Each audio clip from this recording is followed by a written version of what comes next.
گلشن یہ سارے جذباتی مناظر اسٹیج سے دیکھ سکتی تھی، البتہ اسے سمجھ ابھی بھی نہیں آ رہی تھی کہ آخر ہو کیا رہا ہے۔ تھوڑی دیر بعد رحیلہ کی امارہ ہیلا کو ڈھونڈ کر اس کے پاس پہنچی تاکہ اسے بھی ساری بات بتائیں، اور وہ ہال کے کونے میں وہیں کسی اور بیرے کے ساتھ کھڑی کسی کمی کوتاہی پر اسے ڈپٹ رہی۔ یہ کیا پلیٹیں ایسے کیوں رکھی ہوئی ہیں؟ گر گئی تو کون اٹھائے گا؟ ظاہر ہے وہی اٹھائیں گے، اور کیا وہ اٹھائے گی؟ وہ کہنا چاہتے تھے پر کہہ نہ سکے، اوپر سے اتنا خرچہ ہوگا سر جی کا۔ وہ خفگی سے کہتی کانچ کی پلیٹیں ایک کے اوپر ایک کر کے رکھ رہی تھی۔ بیرے اس سے تنگ آ چکے تھے اور یہ ان کی شکلوں سے صاف ظاہر ہو رہا تھا۔ دیکھی نا، میں اسے پورے جہاں میں ڈھونڈ رہی ہوں اور یہ یہاں کھڑی ہے، تیرا کیا کام ہے یہاں؟ سر پیٹ کر رہ گئی۔ دیکھ نہیں رہی ان کو کام سکھا رہی، کچھ نہیں آتا نکموں کو، بڑے مصروف انداز میں پلیٹ رکھتے ہوئے کہہ رہی تھی۔ رحیلہ تجھے اللہ سکھ دے، ادھر آ، تجھے پتہ بھی ہے کیا ہو رہا ہے؟ اسے کندھے سے پکڑ کر پلیٹیں اس کے ہاتھوں سے پکڑ کر بیرے کو تھما رہی تھی، جو انہیں ملتجی نگاہوں سے دیکھ رہا تھا کہ کسی طرح ہماری مدد کرے۔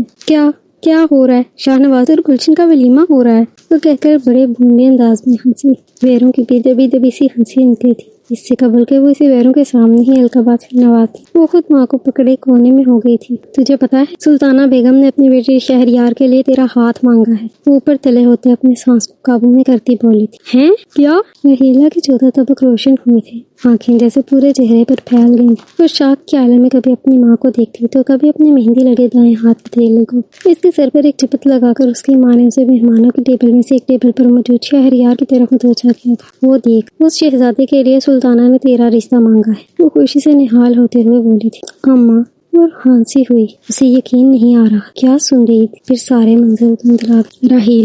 رحیلہ اس کی ماں سے پکار رہی تھی پر وہ ہوش کھو بیٹھی تھی۔ حال اب کافی حد تک خالی ہو چکا تھا، فنکشن کا وقت ختم ہو چکا تھا، لیکن کیک کٹنگ ابھی بھی باقی، جو کہ رحیلہ کی بے ہوشی کی وجہ سے سب کو بھول گئی تھی۔ وہ سب اس کی طرف آئے تھے۔ شہریار اس تک پہنچنے والا پہلا شخص، کسی کی بھی سمجھ میں نہیں آ رہا تھا کہ ایسا کیا ہوا ہے۔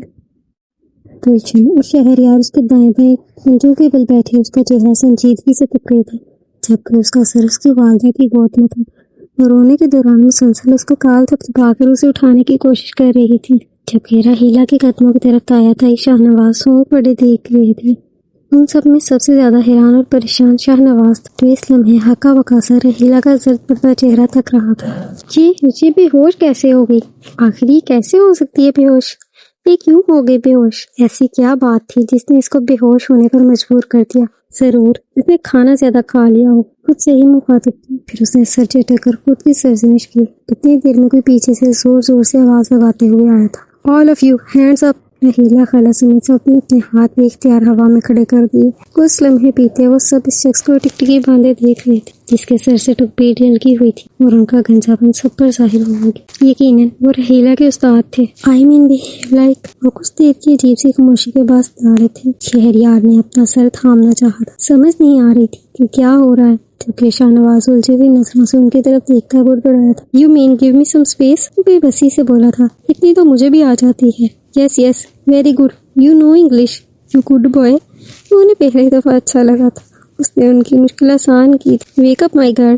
وہ اب تعصب سے زمین پر پڑی رحیلہ کو دیکھ رہے تھے۔ ارے پیچھے ہٹو، کون ہو تم؟ تائی نے تنک کر کہا تھا۔ وہ آوازاری سے اس سارے تماشے کو دیکھ رہی تھی اور ہمیشہ کی طرح ان کی سمجھ میں کچھ نہیں آ رہا تھا۔ اپنی سہیلی سے کہو اب ہوش میں آ جائے، ورنہ یہ گنجا میرے ہاتھوں مارا جائے گا۔ شاہ نواز مشتعل ہوا۔ گلشن نے سر اٹھا کے اسے گورے سے نوازا اور وہ خاموش ہو گیا تھا۔ میں ایمبولینس بلا چکا ہوں، آپ لوگ پلیز اسے جگانے کی کوشش کریں۔ شہریار صحیح معنوں میں پریشان تھا۔ یہ بھی اٹھ جائے گی، اسے صدمہ ہوا ہے۔ پیچھے سے سلطانہ کی اطمینان بھری آواز آئی تھی، یہ اٹھ گئی ہے۔ گلشن نے خوشی سے چیخ ماری تھی۔ اب سب دوبارہ اس کی طرف متوجہ ہو گئے تھے۔ دھندلے منظروں میں سب کچھ دھندلا ہی تھا۔ ماں کے گرم ہاتھ اس کی گالوں کو چھو رہے تھے، اس پر کئی چہرے آنکھوں میں حیرت، دکھ، پریشانی، الجھن، غرض ہر طرح کا تاثر لیے چکے ہوئے تھے۔ وہ سب کو باری باری پہچانتی تھی۔ سب سے پہلے اس نے گلشن کا چہرہ پہچانا تھا۔ وہ اسے سسکیوں سے روتی دیکھی، پھر اس کی نگاہ شاہ نواز پر گئی تھی۔ اس کے چہرے پر تجسس نقش، ایسے چیخ چیخ کر پوچھنا چاہتا ہو کہ آخر تمہیں کیا ہوا تھا، ایسا کیا ہوا تھا۔ پھر اس کی نگاہ ان پر پڑی کہ اسے اس عالم میں بھی حیرانی ہوئی۔ وہ اپنے ہاتھوں کی مدد سے اپنے گنجے پن کو ڈھانپنے کی کوشش کر رہی تھی، لیکن وہ صاف ظاہر ہو رہی تھی۔ سردی گنجے بڑبڑائی، پھر جیسے اسے کچھ یاد آیا تھا اور وہ گلشن کی طرف لپکی، کیونکہ اب اس کا سر تقریباً گلشن کی گود میں ہی ذرا سا اٹھی۔ آنکھوں میں سوال کرتی نظروں سے دیکھا، جیسے کوئی بہت بڑا راز جاننا چاہے۔ سب لوگ ابھی بھی اسی کی طرف حیرت سے متوجہ تھے۔ اور وہ اس وقت اس پر ذرا اڑ چکے تھے۔ نہ جانے وہ کیا کہنے والی تھی۔ اس کے لب ہلے، شہریار سن ہو گیا۔ سلطانہ بھی اپنا دل تھامے بیٹھی تھی۔ کوئی میٹھا ختم تو نہیں ہو گیا؟ سب کے سب بونچکار رہ گئے۔ لا حول ولا قوت۔ تایا اور شاہ نواز کے منہ سے بیک وقت نکلا اور وہ خفیے سے پیچھے کو ہوئے تھے۔ مبارک ہو خالہ، آپ کی بیٹی کو ہوش آ گیا ہے، شاہ نواز نے لٹ مار انداز میں کہہ کر اپنا راستہ بتلاتا وہ کیک کی ٹیبل کی طرف بڑھ گیا تھا۔ ہاں میری جان، سب کچھ پڑا ہوا ہے، تم بس ٹھیک ہو جاؤ۔ تمہیں کیا ہو گیا تھا؟ گلشن متفکر سے پوچھ رہی تھی، جبکہ شہریار سر چکائے ہنس کے وہاں سے جا چکا تھا۔ وہ ہوش میں آ گئی تھی، وہ ٹھیک تھی، اس نے سکون کا سانس لیا تھا۔ بالوں میں ہاتھ پھیر کر وہ اب اسے گلشن کا ہاتھ پکڑے اٹھتا ہوا دیکھ رہا تھا۔ رحیلہ کی نگاہ اچانک اس کی خود پر پڑتی گہری نگاہوں سے ٹکرائی تھی۔ اس کا دل زور سے دھڑکا۔ وہ جس وجہ سے بے ہوش ہوئی تھی وہ وجہ مجسم بنے اس کے سامنے کھڑا۔ وہ گلشن کو کیسے بتائے کہ اتنا کھانے کے بعد بھی بھلا اس کا بی پی کیوں لو ہو گیا تھا؟ وہ اتنے مضبوط اعصاب کی مالک لڑکی آج پہلی دفعہ یوں کیسے بے ہوش ہوئی تھی؟ وہ سب کیک کی ٹیبل کی جانب بڑھ گئے تھے۔ شاندار تقریب کی آخری جھلک جو شہریار خان نے اپنے کیمرے میں محفوظ کی تھی۔ گلشن نے اسے پلیٹ بھر کر چاکلیٹ کیک کا حصہ دیا تھا۔ اسے اپنے دوست پر بار بار پیار آ رہا تھا۔ نہ جانے کس کی نظر لگ گئی تھی اس کے شوخ و چنچل دوست کو، جیسے کچھ بجھی دکھ رہی تھی۔ رحیلہ کو ابھی بھی جسم میں بوجھل پن محسوس ہو رہا تھا، پھر بھی وہ گلشن کے ساتھ کیک کٹنگ سیریمنی میں شامل ہوئی تھی۔ وہ دوبارہ ایک ٹیبل پر جا کر بیٹھ گئی تھی۔ ان سب کے ساتھ روانہ ہونا تھا۔ تائی اور رضیہ خالہ سلطانہ کی ہمراہ کسی گہری گفتگو میں مگن تھی، جبکہ گلشن اور شاہ نواز کچھ تصویریں کھینچوانے میں مصروف تھے۔ گلشن گاہے بگاہے اس پر بھی ایک اچھٹتی نگاہ ڈال لیتی۔ رحیلہ کو ڈھونڈتے ہوئے وہ ادھر ادھر دیکھ رہا تھا۔ اس کی نگاہ کونے والی ایک ٹیبل پر پڑی تھی۔ وہ وہاں تنہا بیٹھی کسی گہری سوچ میں گم تھی۔ اسے یوں خاموش دیکھ اس کے دل کو کچھ ہوا تھا۔ وہ یوں خاموش کیوں ہے؟ کہیں اسے اس رشتے سے کوئی مسئلہ تو نہیں؟ وہ الجھے ہوئے ذہن میں ہی اپنے ارد گرد سے لاپرواہ اس کی طرف بڑھ گیا۔ مس رحیلہ، آپ یہاں اکیلی کیوں بیٹھی ہیں؟ اس کی آواز پر وہ جو اپنے اندر اٹھتے شور کو خاموش کروانے پر تلی تھی بکلا کے اٹھی۔ پلیز بیٹھیں، کیا ہوا ہے آپ کو؟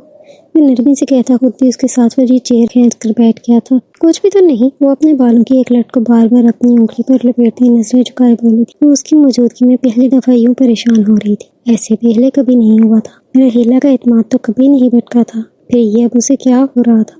وہ کچھ دیر تک اسے پرسوچ نگاہوں سے دیکھتا رہا، پھر بولا، دیکھیں رحیلہ، اس نے پہلی دفعہ اسے یوں مخاطب کیا تھا۔ پہلی دفعہ ہی لہجے میں اس طرح کی اجنبیت کا کوئی تاثر نہیں تھا، اور رحیلہ نے بھی سر اٹھا کر اسے دیکھا۔ مجھے علم ہے کہ آپ کو ہمارے رشتے کے بارے میں آپ کی والدہ نے مطلع کر دیا ہے، میں بس آپ سے یہ پوچھنا چاہتا ہوں، کیا آپ کو اس رشتے سے کوئی اعتراض ہے؟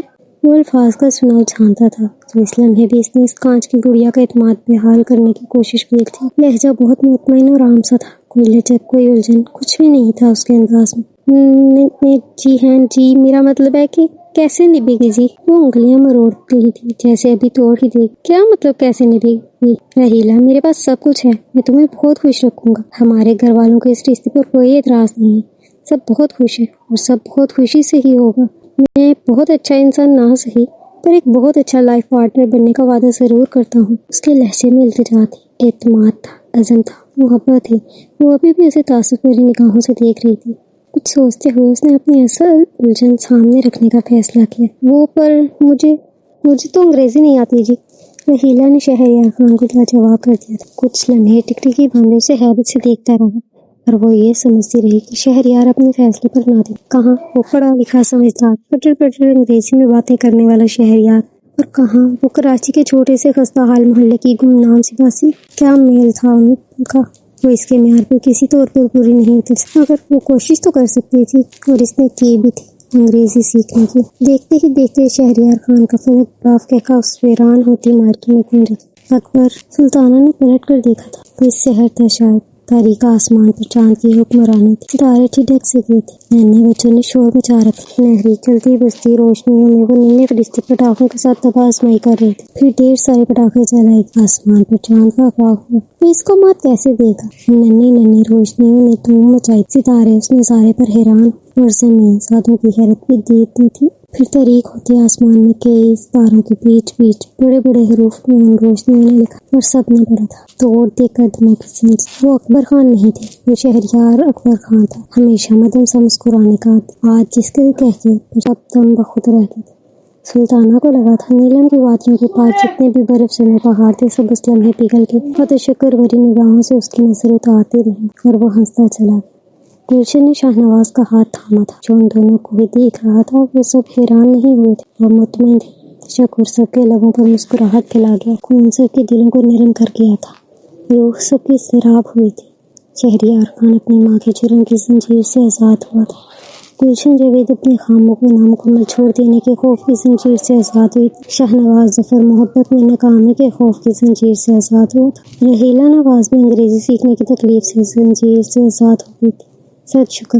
اور نمرا عباس بھی آج اس خوف کی زنجیر سے آزاد ہو گئی، اس خوف سے کہ شاید وہ کبھی کوئی نامکمل کہانی مکمل نہ کر سکے۔ آپ بھی آج عہد کریں کہ ہر اس خوف کی زنجیر کو توڑ دیں گے جس نے آپ کے قدموں کو جکڑ رکھا ہے اور آپ کی کامیابی میں رکاوٹ بنا ہوا ہے۔